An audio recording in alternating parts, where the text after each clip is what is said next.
Papunta kami ngayon ng Mount Pigingan. Pero, grabe yung daan. Ang hirap ng buhay. So, yan.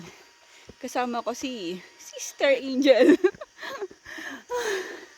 At nahuhuli na kami. Kasi, never mind. Yan. Yan kasi ang daan. Tapos ang dulas. Maalikabok. Oh my. Charan. So yun. Nagreklamo na kasi. Kanina pa mayroon kaming 3 km to sa Charan. So kanina dun sa baba, meron ng 3 km to summit. Tapos yun. 3 km to summit pa rin. Ibig sabihin, wala kami improvement. My God. So yan, pababa na kami.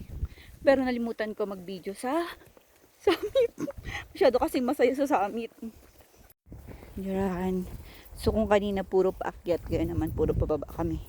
Good luck na lang talaga sa tuhod.